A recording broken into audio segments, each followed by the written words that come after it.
Hey. No. Today, we talk about history repeats. That should be the name of this video. That's the title of the video. History repeats. So today's conversation is going to be a little uncomfortable. It's going to be about the Kickstarter world right now in this era that we're in 2022. And I want to share my perspective with everybody. Hang on. Adjust the chair. Oh, that's what she said. So, unless you've been living under a rock, you're aware post Flesh and Blood and MetaZoo's successful launch, the Kickstarter realm of CCGs has been absolutely staggering, to say the least. I probably get contacted almost daily now and elevator pitched a new CCG or an idea between the public, companies, patrons. I mean, there's a lot going on, folks. I'm not going to downplay it. Now, people always say, well, how do you make assumptions? How do you determine to communicate, to get involved with a company or an individual? What's the difference? How do you know? How do you know what's going to be the next ABC, XYZ, type thing? And obviously, the simple answer is you don't. And anyone who pretends like they can predict what card game is going to become the hot thing and what's not, they're lying to you. They're full of shit. I mean, there's no way. There's no set formula or algorithm that can really predict which set's going to be the next, Illuminati. Illuminati? Too soon?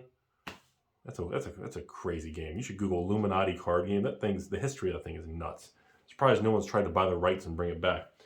So let's start with some simple facts. Right now, you have a couple categories. You have some large companies trying to revitalize older card games that have failed in the past. You have newer companies trying to buy the rights to some failed card games and bring them back, revitalize them. You have new companies forming, trying to make a new TCG, CCG. And you have essentially the one guy in a basement trying to start his own thing and putting on Kickstarter, and then money just gets slapped across his face and thrown everywhere because the FOMO and fear of missing out is so high, people feel it's worth the risk of losing $1,000 versus missing out on a potential $100,000 payday. That's essentially what people are doing right now. Now, here's the thing. I know most of us weren't in the cardboard world, and most of my viewers are probably in their, either under the age of 18 to 21, or according to Google, which who knows how accurate it is, they're in their 20s. Which means in starting the year of 1995 to 1996, all the way to about 2000, 2001, you had this monster golden age spike on the backs of Magic the Gathering, and of course Pokemon came at the end of the 90s there at 98, 99. But on the backs of Magic's success, I think people forget that there were hundreds of card games that came out. And let me be honest with you all. Some of these card games that came out were really fucking good. Like these things were damn good. Like a lot of these card games that came out in the 90s, I'm surprised some of them didn't make it. I'm surprised some of them haven't been brought back. I'm surprised some of them honestly didn't stand the test of time, just to be blunt about it. So you get into these whys and hows and what causes failure and complicated things. And, so I want to give you a couple of Rudy ground rules here. First, in order for a CCG to be successful long-term, the players, collectors, and evil investors, the stores, the distributors, and the company itself must coexist. Everybody's got to get along. If anyone in that food chain, whether it's the company itself, the distributor, an LGS, the player base, the evil investor, if any one of those segments is deemed too evil or too big to fail, either too important or too stupid, we need to get rid of them. If you eliminate any of those categories, the house of cards will fail. And that's kind of the funny thing about it. No matter how an owner or a Kickstarter company feels about their launch of their new product, you must work with and coexist with all segments of the market. It is what it is. Now, there's going to be segments you may not like. Some companies we need to make all the whales and the money and the investors, we got to make them throw everything in to get money flowing. And that's fine. But if you make it too expensive and unplayable, well, you're not going to have a player base, which means eventually, yeah, you will have a couple rich people just throwing boxes around and pushing the market up, and it will not stand the test of time and it'll fail. Okay? That is what most people believed Flesh and Blood originally was in the launch of 2019. People believed no one played the game, and it was literally 5 evil tacos slinging people in a basement, shipping cards back and forth to their basement. Obviously, I knew because I saw the data, and many other store owners knew and distributors knew, and a lot of people got in early and did tremendously well and enjoyed the ride and realized early on that that was not accurate information, and the rest is history. So now when we look at all these new Kickstarters and how do we term, see, you can't look at a picture. You can't look at a card game or a YouTube commercial or a trailer or a pitch. You can't really look at any of those set categories and come up with a conclusion, because the game itself is actually not as important as who's behind the curtain. And in order for me to make a decision, and in order for any investor or collector or a player that wants to even put money to play the game, you need to do research and understand who's behind the game. And do they have the knowledge, the discipline, the capital, the resources, and again, the discipline, and the mental fortitude and strength to dig through the valley of the shadow of hatred. You must swim through the muck of hatred, because from the day you plant that flag and the day you march forward to the future, you will be met with negativity, hatred, and attacks every single space on the board. And hence why I focus more so on, I make decisions on whether or not to put money into a product, carry a product, sell a product, invest in a product, offer the product to patrons, discuss it on the channel. In order for me to overcome all those concerns, I need the confidence and I need to understand who's behind it. And this is really where things become very important, because I lived through, at a young age though, and I spent a lot of time studying why a lot of these games failed. I've contacted some people who started a lot of these games years ago and talked to them on the phone. I've emailed them back and I said, hey, honestly, why do you think this isn't around today? Because the cards look amazing, and every time I show people the cards, they still think they're amazing.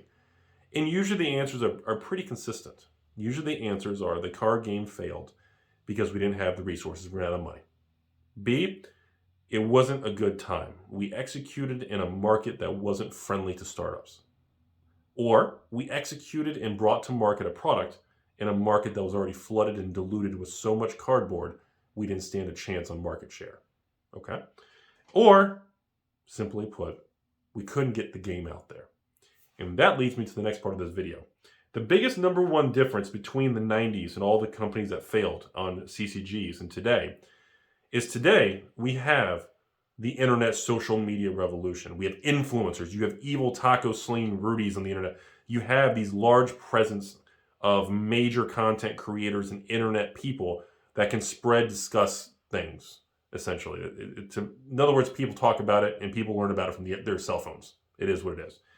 So, that is one of the reasons that when something does well, the rate of acceleration or the rate of change, the velocity, the movement, the rate of which it expands, increases in price, or evolves is accelerated substantially higher than the 90s. In the 90s, it took a long time for news to spread, whether it's magazines, distribution, mail order, a store to discover it. Things were slow moving. So you have to rewire how you view things, because if you view things by comparing them to 90s examples, it's going to lead you to very false, I don't want to say narratives, I feel like it's like a political, very kind of word, but it'll lead you to dead ends. It'll lead you to making decisions that may not be accurate, may not be in your best interest. It may lead you to making those regrets on a decision that goes, oof. And that happens. No one's perfect. Remember, the goal is to not be right at everything you talk about in a YouTube video. The goal of life is not to not be wrong or not make a mistake. The goal is to not be wrong that much. There's a difference. It's like Wall Street. No one's perfect. You can't predict every single price movement of everything, get every stock right. That's life. Anyone who promises you otherwise, you need to run quick. The key is to be right more than you're wrong. That's what it's really about. To have a higher than 50% batting average, to have an average that's high enough that it makes it worthwhile even when some products fail or some things don't go up in price. That's the key. So again, these are things you have to assume going into it. And so when it brings me to 2022, everybody. So in this market, the problem is you have a lot of new card games on Kickstarter that are never even going to get off the ground. And you've got some card games on Kickstarter that are simply put, the Kickstarter campaign is going to end. The person may get, $100,000, $1 million, or 100 billion Zimbabwe dollars. And guess what? Some of those companies and people and brands, they're going to take the money and just disappear. Happens all the time with Kickstarters and GoFundMes. It happens all the time. So some of these products are never even going to exist. They're never even going to get off the ground. So we're just going to eliminate that. The next thing is a lot of these companies, or Kickstarters, are not companies. These are not people who have capital, infrastructure, connections, and the ability to bring something to market in 2022. In other words, like if someone's pitching me something, like I don't care as much about the game as I do who's behind the curtain. It's all about the damn curtain, folks. You need to know who's behind the curtain. That's what it's about. That's what sold me on the products I'm involved with now. When we want to talk about the new successful card games, we want to talk about the legacy ones. The reason I'm involved with the brands or the card games I am is because I believe in what I know that's happening with the people, the company behind the scenes, and I know a somewhat murky, not crystal clear, because again, I don't own or work for the company, so there's some things I still don't, I don't know print runs and specific details unless the company discloses it, but I understand the direction and the mindset. And I base my decisions on that kind of knowledge. And many of these things on Kickstarter are literally one dude in a basement or in his room or in his apartment, and there's a Kickstarter campaign with $1 million. And it's like, okay, I'm happy for the guy. He can literally just take $1 million and just no one ever hears from him again. There's nothing you can do. That is an accepted risk of Kickstarter. Is it right? Of course not. Is it like fraud? Yeah, it is. Does anything ever happen to those people? No. Welcome to the future. So those are the things that concern me, is that, folks, I don't want to say you, I hate saying that. The public has no idea the complexity in the work involved behind the scenes to make something happen. The old make it happen. Bring it to market. You have the market in the general people who they just finally get a product, they open it and play it, or they like it. What had to occur to manufacture, play test, distribute, the capital, the money up front, the connections, the things that you need to have go right are like 50 things in a row. And if anything along that sliding timeline of 50 hurdles, if you trip on hurdle number 17 and you fall into the pit of hurdle number 18, boom, you're a Jabba the Hutt slave wearing a bikini and a thong. There you go. And that is how risky it is. That is why most things don't make it. So that's the biggest risk right now with Kickstarter and the type of products on Kickstarter, is that these items are just, it's a dude in a room. It's not going to get off the ground, folks. They are not speaking with 3 or 4 or even 1 or 2 major distribution channels on board, contracts, print runs, timetables. Do they have a pipeline for the first 1, 2, 3 expansions to run? Do they have things in place?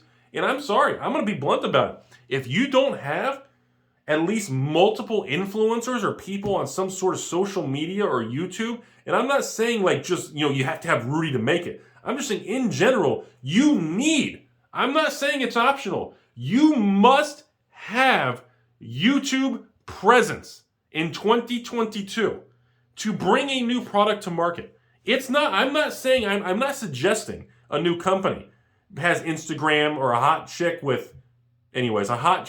Facebooks and Tumblrs and tweets and things. I'm not saying you need to have all of it, but you must have presence on these online platforms, specifically YouTube. This isn't a suggestion. If you don't have that, the probability of you making it drops from like, I don't know, 50%, which is already low, to like 5%, which is honestly, I wouldn't take those odds. And now we go to the other side of the coin. Then I'm going to cut the video off because I didn't realize this was going to be a long rant. The other side of the coin is what it's called large legacy companies. We have card games and large corporations that are maybe, Asia Pacific or Europe, I don't know, Australia, New Zealand, or, maybe Japan, China, Korea, or maybe they're, US, North America, Canada, South America, who knows? But the point is, we have companies that have so many layers of bobs and managers that they don't fucking stand a chance in 2022. Let me just be blunt about it. When a new company, or I'm sorry, a new product is made by a monster, boom, boom, boom, boom, somebody turn that into a meme, please. Boom, boom. When you have a Goliath company that takes weeks or months and is so many layers of Bobs and Lumbergs, they're fucking hoes, dude. Run for the hills, folks. And you can always tell because they're slow to move. When they see a market adjustment or movement, they'll make a decision. And then 6 months later, by the time it comes to market, the market already moved again and they're fucking hosed. So when you see that stuff, be extraordinarily careful. In this market, in 2022 moving forward, you have to bring your A game. I mean, balls deep A game, no F's given. You gotta all out it. I mean, you gotta YOLO it. I mean, I'm not saying Wall Street betted dog money, kitty cat money, but I'm just saying you have to move at a rate of speed to keep up with the market and be ahead of the curve. If you're a large company in 2022, the market shifts and you go, oh my God, guys, we made the new Timmy CCG. The first set, boom, we sold them for $100 a box. They went to $1,000 a box. Okay, set 2, up the print run by 100x. We're going for it, baby. And then a year later, it finally gets done or comes to market. And guess what? Market cooled off. That first $100 box went to $1,000, back to $200. Guess what just happened? You overprinted the shit out of the second one. You're fucking screwed. That's what happens. Now, they're going to go, oh my God, my capital's already in it. I can't change it. See, that's the thing. When you have large companies like that, they are like big rock monsters. When a fireball or something is coming at their giant face, because they have rounded corners or something, when the Goliath is trying to move and the fireball comes towards them, they can't ninja Rudy. They can't do that. They're like this. Oh, I'm about to get splattered on the face. Giggity. Oh, and then they try to move, and it's just, by the time it goes through 5 layers of Bobs, Lumberg comes in on Sunday, it's too late. You can't adjust. You can't evolve. And in this market, these are the things I look for. Because when I hear or see or discuss with multiple distributors, LGSs, store owners, investors, 3% young ladies, evil collectors, evil investors in basements, when I discuss and I talk to these people or companies or distributors, I don't really ramble a lot like I do in the video. Most of those conversations, I sit back and eat nachos. I sit back and I do the listening. I ask the open-ended question, hey, how do you guys feel about this new card game? Oh, Rudy, it sucks. Okay, well, so why do you think it, give me an example. What are you talking about? Why does it suck? You can't just say something sucks unless it's your ex. Hey-o! Give me an example. I need actual, break it down logically for me. Walk me through. Hold my hand, let's walk through the valley of the shadow of carrots. Walk me through it. And I let them explain things to me and what they see and what they feel. So this is to sum up this video. 2022 is the booming new startup era, just like we went through in the 90s. The difference is most will fail, which I guess that's the same as the 90s. But the difference is how they will fail. I think 50% of these companies in Kickstarter are going to fail because they're just not going to try. And they're just going to be like, oh my God, I've never had $100,000 or $1 million before. Give me the money. Peace out, bitches. I think that's what they're going to do. I think they're just going to take the money and run. And before you know it, they're going to be underground with the Taco Bell. I think other people are going to make a product and then that's it. They'll make one set, comes out of the gate strong. People are excited. A little bit of chitter chatter. Doesn't expand player base. Increasing quantity of LGSs ordering the product it doesn't happen. It doesn't happen. It doesn't hit what I like to call that critical mass. And when you make a new product, you essentially have 12 months to hit critical mass. If you don't hit critical mass within 1 year, your new product becomes stale, it starts to drift. And then, if it gets too old, people start to say, wait a minute, this thing's been out for 4 or 5 years? Wait a minute, how come I've never heard of this? Wait, what's going on? Why is there only 3 sets in 5 years? Wait, are you making like one product a year or two? Was this a side hustle? You work at Wendy's on Wednesday and Taco Bell Thursday with Rudy? And then you just do this on the side? You know, those are all turnoffs for big dog distributors and anyone who wants to get involved. And to go back to the beginning, you have to have everyone work together. If you have a fragmented market, you will not, under any circumstances, make it. If you do not have social media, specifically YouTube presence, you will not make it as a new CCG. You can come out strong, have a good product or two, make a ton of money, get some little chitter chatter on the old, little Kickstarters and GoFundMe and Rudy's Silk Road basement, but it will fizzle. You need to have, and that's why I said at the beginning of this video, when I look at this stuff, I'll be honest, most of these new card games, they look cool. The cards look cool. The product looks neat. There's colors and pretty things, or chicks, or fireballs, or cool pictures of landscape, and that's great. They all look cool. I mean, I'm just a regular dude. I mean, it looks cool. That's great. But it's not about that. I need to know we need to know, Wizard of Oz, who's behind the curtain. And I need to know what you have in the pipeline. I need to know that you're gonna stand the test of time. And right now, if I had to say it, out of the 200 new card games I've heard about and been contacted for that have started in the last couple of years, I would be surprised if more than 5 of those 200 make it. And obviously everybody knows I've placed my bets and I've gotten involved with MetaZoo and Flesh and Blood are my 2 personal picks. I don't hide it.